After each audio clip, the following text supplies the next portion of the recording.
to Jesters of Middle-earth, where a group of comedians try to destroy the One Ring. After Bombadil revealed himself to be J.R.R. Tolkien, Goldberry took Dull aside for a private conversation, and the rest of Wet Change were left to question the author. He explained that he had often escaped into his own story, into an ethereal realm between fiction and reality, but lately the narrative had been falling apart. The heroes who usually helped the Ring-bearer hadn't shown up, so Tolkien had sought out replacements, only to accidentally bring in the self-nominated Best Ensemble, Wet Change. With Dell temporarily called to another adventure, can the boys find the hobbits and Bree and survive the first leg of their journey to Rivendell? I doubt it. Hello, everybody, and welcome back to Jesters of Middle-earth. Everybody, including Guy Bradford, welcome back. Woo. I just fell. Of Middle-earth. Oh no! Hope Guy's okay. But we are back. We are on episode 2 of the evening. So if you're just joining us now, Wet Change arrived at the home of Tom Bombadil, only to discover he was J.R.R. Tolkien, who has been attempting to give a rundown of what's going on in the realm. The story must be completed or the realm will fall apart. He summoned Wet Change, finding that they were the best ensemble as nominated by themselves in the Edinburgh Fringe. So he summoned them here to be the warriors who will help escort the ring to Mordor, save the story of Lord of the Rings, help restore it, and send all these guys home. They then threatened him and are now having a snooze in his guest room. Dell has received a calling of some sort and has disappeared. No. Let us return to Middle-earth.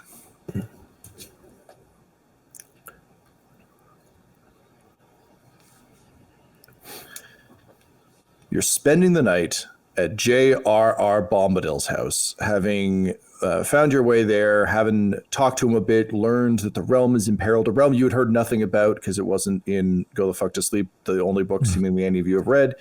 And he couldn't give you any clothes. He couldn't give you any loot. So here you are in the guest room having a bit of a sleep. One of the magical things that happens during the sleep is, as promised, the world around you begins to shift and adjust as the story encounters new heroes who are meant to be on its journey. So unbeknownst to you, overnight, slowly but surely, the magic of the world begins to sort of change your form ever so slightly to align better with what it requires of you and the choices you've made so far. So I provided each of you with a brand spanking new character sheet. These are from the Adventures in Middle-earth book. So they've got a fancy kind of Lord of the Rings motif to them. For those of you listening at home, the major difference between these and a 5th edition sheet is a couple of extra skills. So this game adds riddle, which is my favorite one, old lore. I believe travel is unique to this, as well as there are some things we'll get into a little later around shadow. So as you all know, a big part of Lord of the Rings is a shadow falling across the realm and slowly threatening all of you, whether that's well, you know, I don't want to say any of them because you're going to encounter them along the way. But essentially, the longer you are in this place, the further the shadow falls over you, depending on where you go and what happens to you. So you can accumulate shadow points that will have dire and interesting effects on even the most heroic of folks, as your will be tempered and tested along the way. But you don't know any of that yet. You're just having a comfortable snooze. So my question to all of you, before I find out what ungodly things you're going to turn the sheets and pillowcases and such into, is do any of you dream this first evening in Middle-earth? I would imagine I'm having a stress dream. Yeah. Okay. I'm at work and everyone is mad at me. That's the way the stress dream usually goes.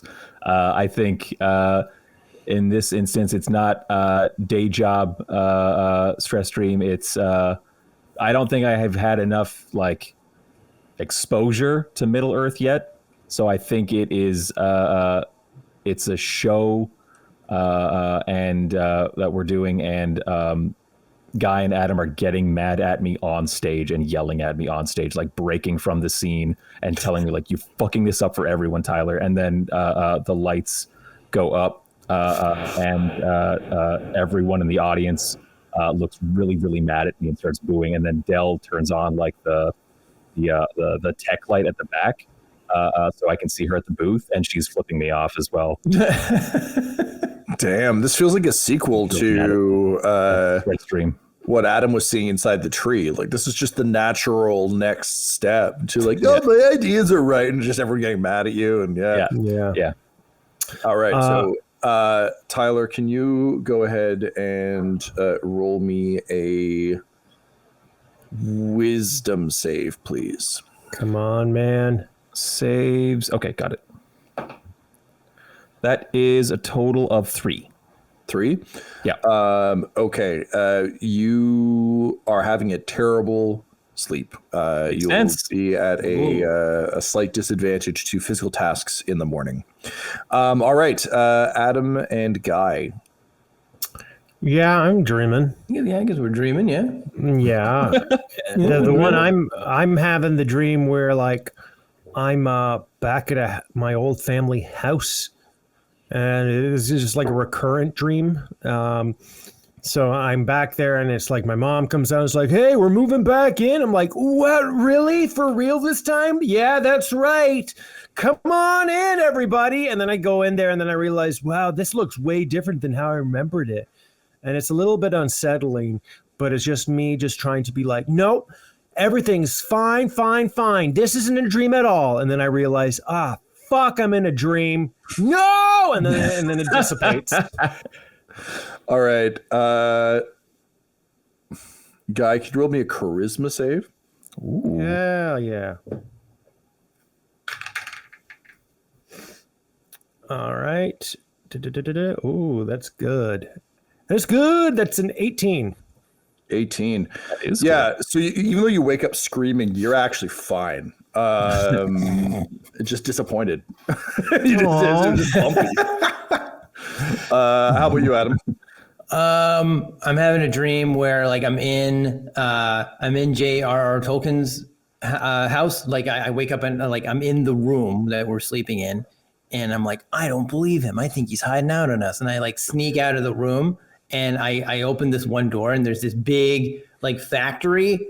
And you know that song from like Looney Tunes is like bam bam bam bam bam bam like that, like but it's modern like times. It's like a gun factory, and he's just making all these guns. And I'm like, I knew it. And he's there, and he's like, my secret. And I go karate, and I hit him, and he's like, oh, and then I get these guns in a sack, and he's like, don't take the blimp. And I go out that back, and there's a blimp. And I go in the blimp, and then I turn like the crank to get the propeller going, and I get all the guns, and I go to Mount Doom, and I shoot it with the guns, and then Dell's there. She's also in a blimp, and she's like, "You did it!" I'm like, "Yeah!" And then I wake up. Don't you forget about me. Freeze frame, yeah. Can you roll me a Constitution save? Okay. To see if your chest deflates hard enough from waking up realizing you didn't do this to hurt you. My Constitution is +5, so that's a 23. Jesus, your Constitution save? Are disappointed, but awake, and you feel hardy. You know, you feel like that shield that you picked up before, Adam, as you kind of like sit up. You feel like you've been doing a lot of crunches. Like your body feels like strong. You still look like yourself though. Like nothing else has changed, but you feel sturdy and kind of sure-footed as you get up. Guy, similarly, you sit up screaming. And it's very quickly, and you know the sheets fly off of you. It's a bit of almost a Spider-Man thing, like you're just kind of up and alert. Tyler, on the other hand, unfortunately, because you failed, you're just kind of dragging your ass out of sleep. You realize it's the morning. It's still the sun has yet to rise. Tom Bombadil has not crowed yet, but you know soon. So you find yourselves alone in the room, and it's your first chance to really kind of like catch up since Dell's gone missing, and since you've been there. So you have a few minutes before the sun rises to confer. You still got all the benefit of a full night's sleep, and again, all of you, just like Tyler, even though you're feeling a little tired, like you do feel limber. Your arms feel a bit stronger. Like all of you just feel a little odd this morning in a good way. But yes, your wounds have healed and you're feeling better. Okay. Oh, All right. wow, the beds they make here are really good. Yeah, I guess this is real. This isn't a dream that we were having since we're here. We're still here. Yeah. You guys sleep okay? Yeah, just the Yeah. same stuff I always dream about. So I mean, I feel good. Yeah, surprisingly good. I feel really good actually. Oh, okay. Yeah. How about you? How are you feeling? I feel bad. I feel bad about how I left things with Tom. what? Should probably. I think I should apologize. I'm going to go say sorry before we get out of here. Oh, Tom Yeah, Bombadil. Yeah. Yeah. I mean, yeah, we kind of were. We just told him we wanted to steal his stuff. I mean, that was all me too. Sorry. You guys are just following. That's okay, man. Yeah. I'm not used to seeing you full of so much like piss and vinegar. I didn't know what I just like. This is crazy to me. I didn't know what to do. It's none of this seems fair to us, to you guys. Like I mean, I don't know. I'm scared. I don't know about you guys. Like this is I don't know what to expect. He just told us to go to some town and we don't have any armor. All I have is a shield and an axe and whatever the heck we're going to borrow. Hey, guys. Hey. And I put up my hands out and I grab your hands. It's like, hey, wet change forever? Yeah, what changed forever? Yeah. Wet change forever, but like Dell's wet change too, and she's not even here. And you know how crucial she is. She really tones us down, you guys. Yeah. Well, then let's have words with Mr. Tom, the Bombaclot, and then we'll go out and we'll look for Dell. Well, okay. Okay. Do we want to take stuff before we apologize or after we apologize? Yeah, I was gonna wear this blanket as a cape. If I don't that's think okay I'm with you gonna guys. end up taking anything. I feel I'm gonna bad. wear a cape too. I think we should. You don't want to wear a cape? That could be like our thing. No, he says we can get gear in town. I think I'll leave it. You guys do whatever you want to do. I don't want to tell you to do one thing, another, one way or another. I don't want you to, I don't want to tell you guys what to do. I'm just all. Once again, the moral man, Tyler. You're right. I'll put it back. I was just no. You can really just do it. No. It makes sense. We're going to be talking with Tom. It's a new day. Let's just treat it as such. So, I'm a different guy, Bradford, today. I'm feeling it. So I'm with you, pal. Okay. Tom, do Adam and Guy look different? Nope. No. Okay. Any of these changes you're talking about as sort of feeling do not appear to reflect physically or visually? No, I mean, like it's the kind of thing where you might get a little bit of Tobey Maguire Spider-Man if you go and like flex in the mirror. Your arms might be stronger, that sort of thing. Adam, if you were hit, you would feel differently than. But again, none of this is like you don't wake up like looking drastically different yet. But you, as I said, like. You can roll some checks if you want to see how much your character picks up on this sort of stuff. But it's the kind of thing where right now it's subtle enough that you might not even really notice. You might just take it as a good night's sleep. Well, some of you. Yeah, I don't think I'm in the headspace to notice that if it's not glaringly apparent. So I think I would just get up and head into the common area, the living room or the kitchen. Yeah. So you get up and you start heading down the hall and you notice that there's a light on in a sitting room, just kind of off the, it would be the same place he would have told you who he was and everything else. I'll go take a look at the light. Great. So you make your way in and J.R.R. Bombadil is sitting in there. The room is like just thick with pipe smoke. It's clear he's been in here for a bit, and he's wearing pajamas. He's in like that classic Scrooge. I don't know why I'm so on Christmas Carol tonight, but like it just lives rent free in my head. Just wearing one of those like Scrooge like muumuus. But it's all like bombadiled up, so it's like very frilly and has like blue and gold, and there's probably a song about it somewhere in the back of one of the appendices of one of the books. And he's sitting there smoking his pipe, and he's staring at the shillelagh that he can summon that's sitting there on the table in front of him, and just giving it a hard stare as he smokes his pipe. I'll knock on the door frame just to let him know. Yes, Tyler. Hi, hello, Tom. Hi. Or J.R.R. How do you like to be called? Either's fine. Honestly, as you become more attuned to this realm, Tom Bombadil was probably safer. Anytime Bombadil. J.R.R. is found out and about, it causes real trouble here. You can't insert someone from the real world into this realm cleanly without causing all manner of chaos. So the more I'm Tom Bombadil to this world, the better. And all of you will soon, I'm sure, fall into your own guises here. But please come in. Well, to tell you the truth, I wasn't feeling great about how we left things. Do you know what this thing is? And he points at the shillelagh in the middle of the table. You called it a shillelagh earlier, I think. Yes, I did. It's and he like takes a puff and he's like, it's an Irish folklore. You hear about it a lot. Your Irish friend Adam perhaps knows more about it, but Tom Bombadil doesn't have one of these. This is a weapon.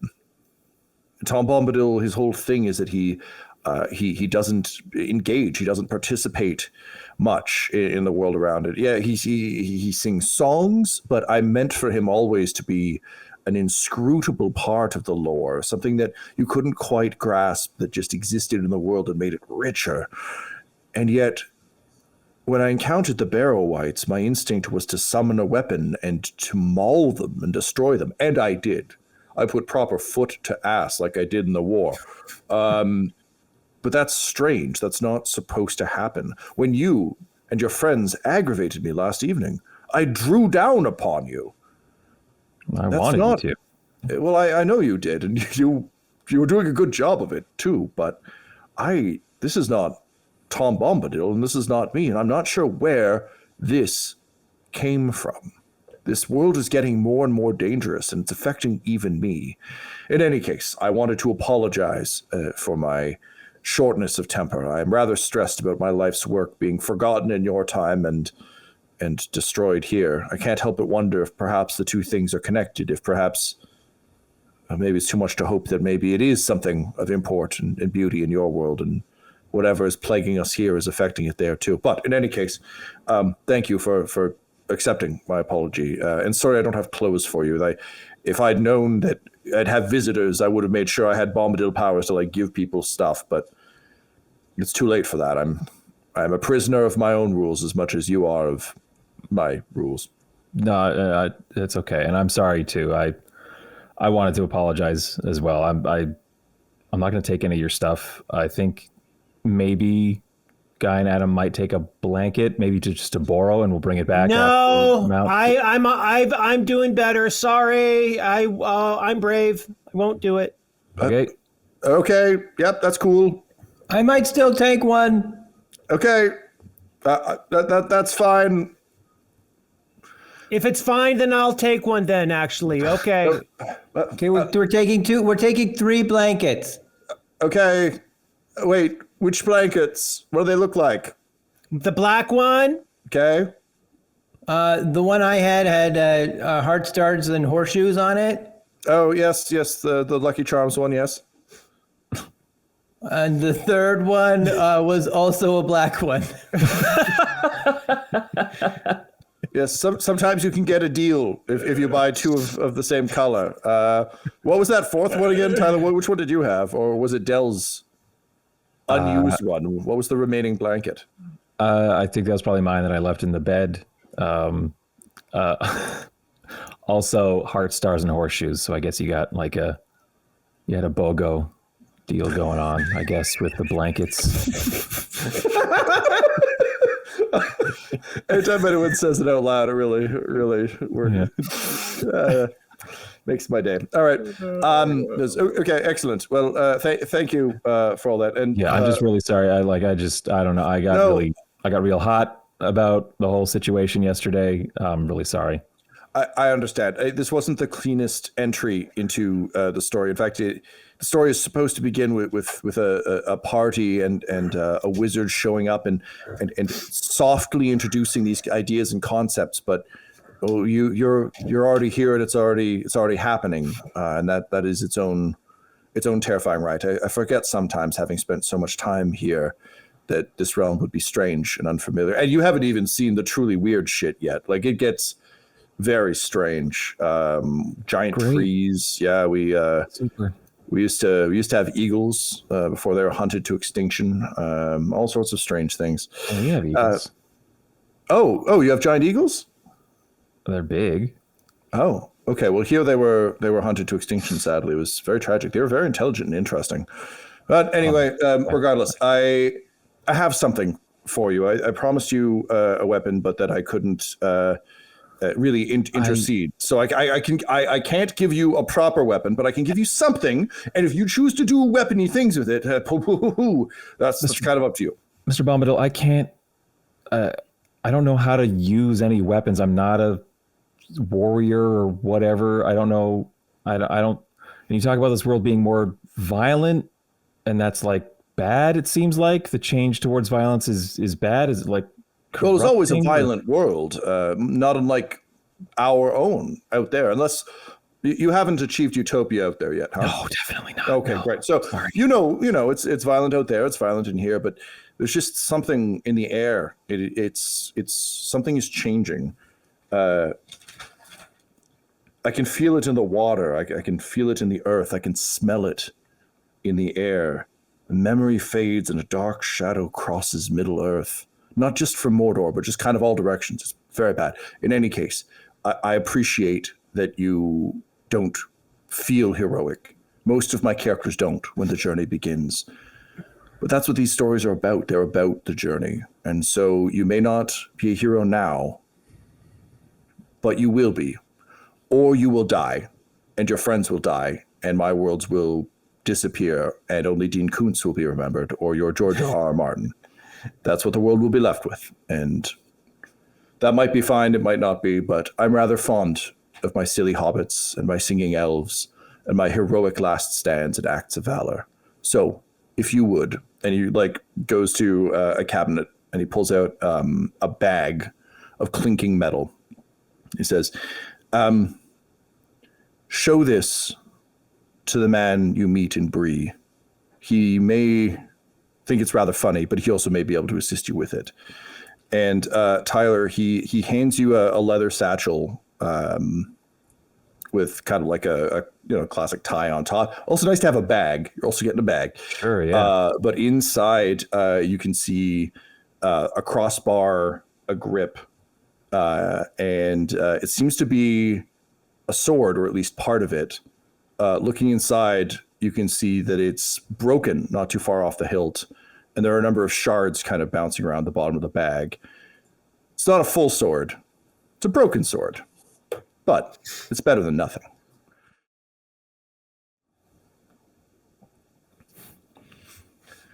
So you got a bag of garbage, Tyler. You got a broken-ass sword, but it does have an edge to it. It is kind of spiky and sharp, and he did mention that the man in Bree might be able to help you out with it. I've included the stats for your broken sword on your sheet. So functionally, it's kind of like swinging around a short sword. Right. It's rather than a broadsword. Right. It's a short sword. Yeah. So he hands that to you, and the sun begins to rise, kind of peeking through the curtains. He says, well, the sun is rising, and I assume you will soon be leaving once your friends finish making their impromptu outfits. Is there anything I can tell you? I'm sorry, my memory fades so quickly now. I guess just how we get to Bree. Oh, Fin Fiddly Fode, it's just down the road. It is a journey. You must. And he gives you instructions. Okay. I mean, like Peter Jackson would superimpose a map to kind of show us our way. He explains where you're going in rough terms. Explains that you should stay off the roads if you can, because the riders are out. He's having a lot of trouble describing to you kind of like what the ring wraiths are, just that they're on the road looking for the ring bearer, and that you'd be wise to avoid them. Do you have, I'll grant each of you one final question for J.R.R. Bombadil before you continue on your way. Or for Goldberry. Goldberry's there too. She's just like, she has also been up all night, but rather than just staring at a weapon, she's got like the 12 Angry Men thing where like sleeves are rolled up, like collars undone. And she's just like in her sort of like small office, she just has like sketches of increasingly outlandish fantasy, like World of Warcraft style weird shit to add on to this house. She hasn't added any of it, but she's like seriously considering it. So she's come back out. Paywalled. Yeah. Yeah. With a giant mug that says I heart rhymes that she's drinking coffee from. I have a question. One final question before we set off.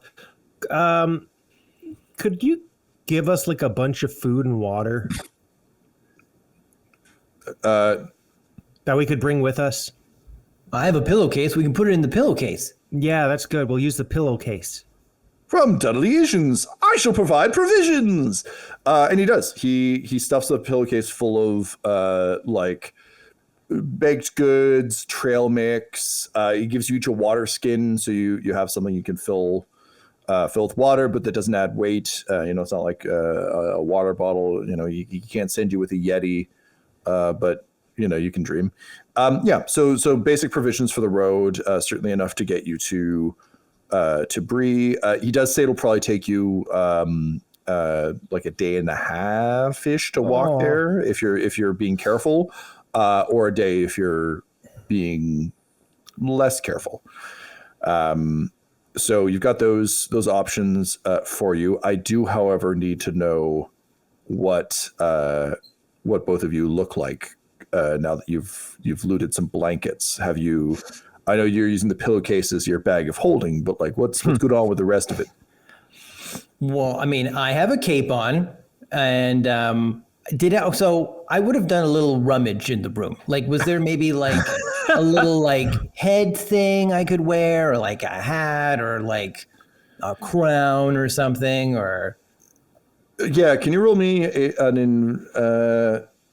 do they have investigation? They have investigation. Yeah, you can roll me an investigation. Yeah, well, that's a 0. All right, let's see what happens. Okay, I got 17. 17. All right. What could you find in there? Adam,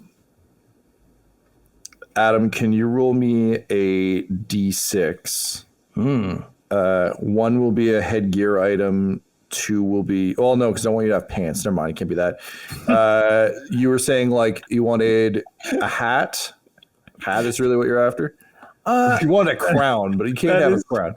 That is a really funny idea of Adam having just a Speedo and just a vest, and the thing that he wants is a hat. It's very funny. Look at that. Yeah, like, I mean, I would want a hat, or like a cool hat, like a shiny hat or something, if they had that. Okay, so you loot around and you find a small leather pouch that looks to you like a hat. So it's similar to the bag Tyler's got. But whereas his is on his belt, I assume, since he has pants to tie it to, you just kind of like stick the sack on your head. It's up to you. Does it flip to the side like a jaunty beret? Does it flip to the back like a Smurf? Like where are you flipping the rest of this bag? Or are you rolling it up so it's like a beanie? I'm kind of picturing it like, maybe when I see it, I think it's like one of those old timey like football helmets. So I'd probably just Okay, like sure. just like right over my head. So it's like, you know, my eyes are sticking out and it's like over my ears. So I'm like all protected. Great. All right. Just like George Clooney in the cinematic masterpiece Leatherheads. I like it. Okay, great. So yeah, you've got a hat on, and you've got a cape. Guy, what did you do with your blanket? I also made a cape. I kind of like made a little slice down the center just so I could pull out the corners to, tie them together at the ends. I also, when I saw Adam scrounging, I'm like, that's a good idea. I'm going to scrounge too. And so I scrounged. I rolled while he rolled. I got a 19 for investigation. You got a 19 for investigation. Okay, you find a legitimately excellent fantasy hat. Like we're talking like the pointed Robin Hood, like it's got a feather. Yeah. It's a little crumpled. It's in a corner. What color is it, Guy? This is going to be like a dark purple bordering on kind of like it's in the realm of a black tint almost on this purple, how dark it is. Okay, great. So yeah, you found wedged away in the corner of the guest room, one of his previous guests, probably there for a weekend of rhymes and tomfoolery. You find a hat. Now you are aware that Adam is scrounging for a hat, and you watch him put a bag on his head. Do you put the hat on, or do you hide the hat for now? No, I'm not wearing it to be a show off. I'm just like, oh, cool hat, Adam. Check this one out. And then I put this. All right. We both have hats. It's true. I'm going to give you both a point of inspiration for friendship. Whoa. Yay. Okay. All right. So you've got your jaunty hats. Tyler, you now have a bag. As well as a broken sword that you're able to kind of like slip into your belt. You can figure out the function. Also, the fact that it's got a jagged edge feels extra kind of like prison shivvy to you. Like it's like, it may not be a good sword. I mean, you know what the stabby looks like. I think I'm just going to keep it all in the bag. Just keep it together. Yeah. Okay. Great. So you're keeping your sword together. We have two final questions before you hit the road. Goldberry. Any advice? And she gives you a long look. She says, "Yeah, I know you guys aren't local." And she sees like Tom Bombadil like just panic sweating because if he can break the fourth wall because he built the world. If she starts breaking the fourth wall, bad things happen. So she says, I know you aren't local, but all of us, this is our only world, this is our only place. And yeah, it's flawed and sometimes it's weird. People know a lot about the genealogy of leaves, perhaps too much, there's a lot of talk about foliage and where it came from and such, but damn it, it's home. And if something's going wrong here, this isn't some game or entertainment for us. This is just our lives and our world. So I guess what I'm saying is don't fuck it up for us. If you gotta reach down, you gotta dig deep and find yourself some heroism or something. Find yourself some steel. You gotta do that. No one's gonna do that for you. You gotta do that. Dell did that. I watched her do it before she set out. And it's up to you guys to do it too, and not to let her down when you find her. So this nervousness, this reluctance to take on the role, you got to get over that shit best you can, or we're all gonna die, and I don't want to die. Cool, great. I think I did good. Yeah, good. Yeah. That speech made me feel nervous, guys. I have another question. Or you said 2 questions. Can I ask another question? Well, fun diddly. Why? The final question's for Guy. What? Oh, okay. I get another question. Oh, yay! He got 2 questions. Can I get a Wait, question? wait, no. Yeah, Fiddly, I asked for food. I guess Yeah, you asked Adam, for food. you go. Okay. Okay, I kind of have a 2-parter. Okay, the first Run, I saw- Riddly, rat it. Jesus, God damn it. I noticed, and I talked to the lady. I forget what her name was. Goldberry. Wait, me? I introduced him. I am the River Daughter Goldberry. How many River Daughters do you know?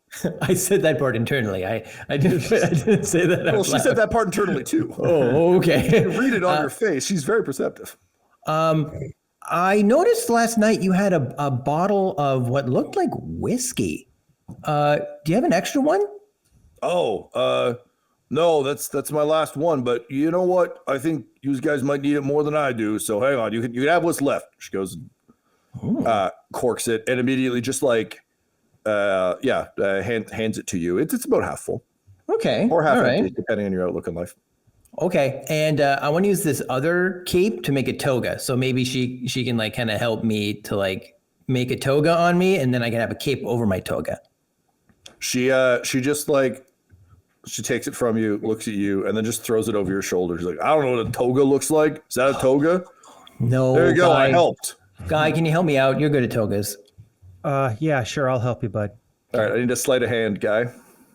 Oh, well then. Look, I've failed tying togas many a time. This is an important thing. Well, get ready for me to follow in your footsteps. That's a nat 1, baby. I die. Just cinch it around his neck and just keep pulling like. Yeah. All right. So, Guy, you managed to tie you managed to tie it in such a way that it actually provides absolutely no coverage for his waist. Like it's basically like a long sash, but then it loops back around. It's like a Zardoz costume. Like it somehow provides less coverage. Like he's more naked for having this incredibly weirdly tied toga. Adam, you don't have like a mirror or anything, so you probably think you're doing great. Feels but good. Yeah, bud. you are somehow more exposed. It looked better in my mind, but it should do the trick. Thanks, bud. Got it, man. Hat Brothers. Hat Brothers. Then we like headbutt each other. Fall unconscious. And meanwhile, Goldberry is rapidly sketching this book. So that's how you tie a toga. You see, we'll learn new things every day. All right. Well, you've got food, you've got booze, you've got purpose. I guess I'll be seeing you, or maybe I won't. Good luck on your journeys. I'll leave you with my better half here. And with that, she kind of nods and heads out the door, leaving just you and Tom Bombadil, J.R.R. Bombadil. Who kind of looks at the three of you, looks you up and down, and says, "Well, I don't know truly whether you are what I thought I was after when I summoned the best ensemble, but I can tell you're all game for it. And you know that's my old friend C.S. Lewis and I used to say back in the war well." Sometimes that's all you need. It's a little bit of that up to it, you know? So good luck. Don't die. Good luck with the ring bearer. And all of our lives rest on your shoulders. But in this realm, even the smallest of people can rise to be the greatest of heroes. Do you need me to do a rhyme before you leave? No. No. That's okay. No. Well, You can do one if you want. No. If Is it a helps magic you. one? and he smiles and he says, "In the end, Aren't all rhymes magic? And then he disappears in a puff of butterflies. Whoa, whoa, whoa, whoa, whoa, get away. No, I thought he ran out of magic. What the hell? What's with this guy? I don't know. Are we still in his house? Did he disappear? No, he like guided you outside. Okay. All right. You're outside Underhill now. That tree, though, is nearby, just blowing in the breeze. Cool. Don't go through my stuff.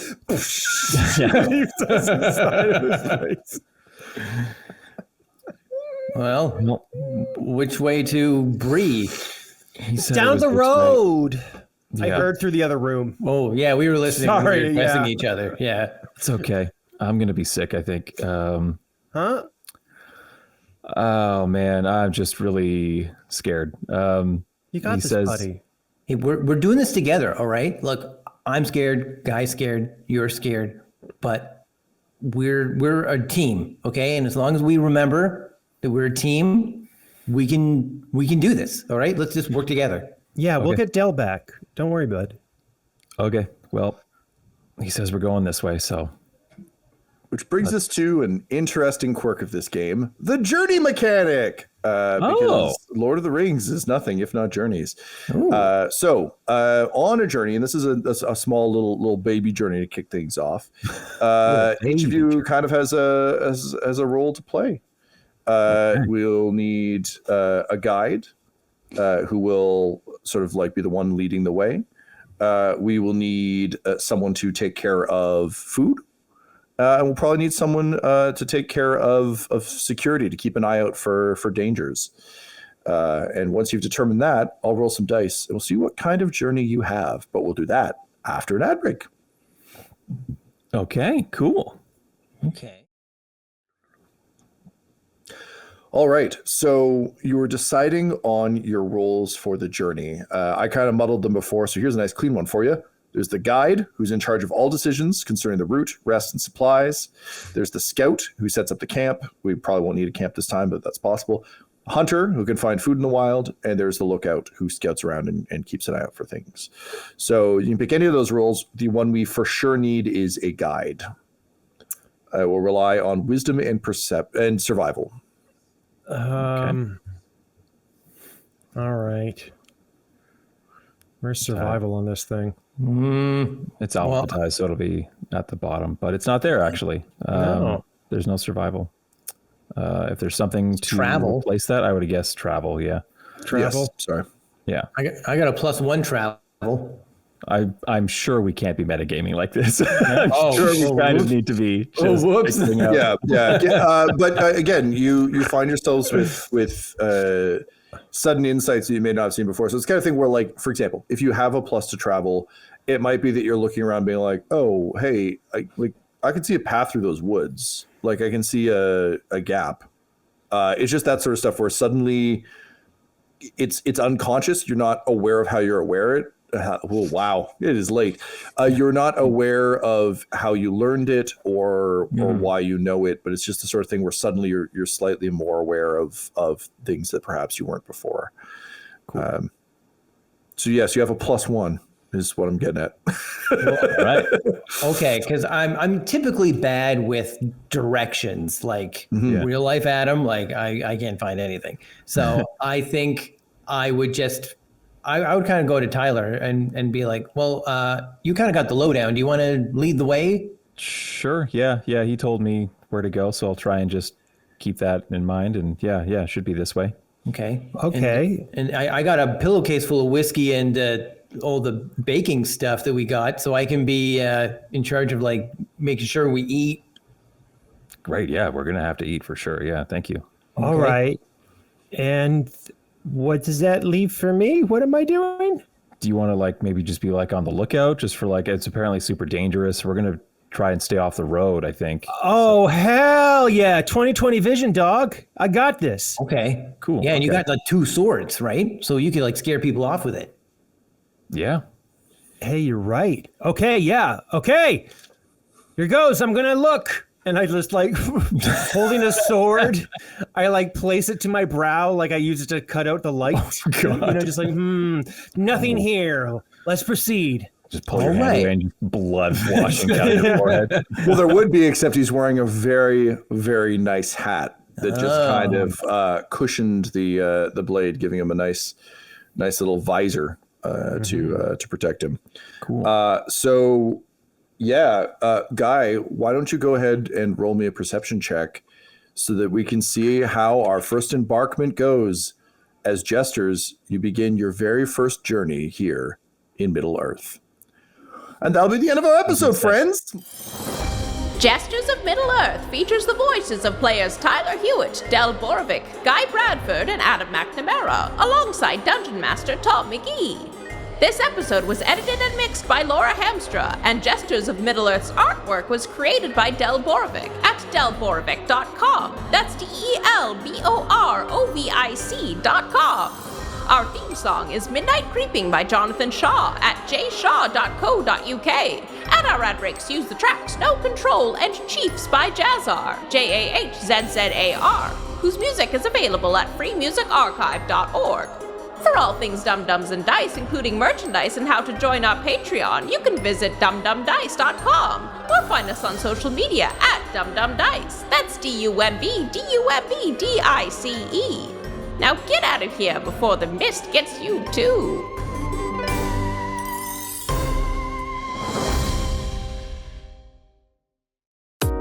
Dum-Dums and Dice has to give a special thank you to the supreme beings of our Patreon at this time: George Dolby, Gavin and Abby McDonald, Grandma Likes D&D, Alan, Stabby Stranger, Alarain Okapi, Madre de Gatos, Nithrian, Garbo Ape, Sam Schaefer, Waffle Marine, Dia de los Hoodless, Squishy Werewolf, Funky Head, Accent Therapeutic Services in Florence, Kentucky, Lale, Jordan Oliver, Richard Wright, Brittany Fenwick, Megan Werner, A Man Out of Time, Curtis at FingerTechRobotics.com, Panda24NN, Your Homeboy Bones, Ellis Hatch, Odigenous, Kai Koa, Squire Solaire, Sandy Sassy Pants, Amira Lockhart, James Molina, Nick Hemsing, Alex LaFountain, Mickey Blake, Seth Cambron, Corpse Knight Silver, Adamir 101, The Dankler, Anti-Core 7, Lady Destiny Stormbringer, Randall Eberly, the Yes Bud of improvisational comedy, Lord Taser, Funky Stevie, J. Robert the Mad Fox, Dagger Rain, Derek Wintenberg, and Jill and Noel LaPlante. If you want your name to be added to this list, you can join our Patreon too at patreon.com/dumdumdice. Thanks to them, and a little bit of thanks to you.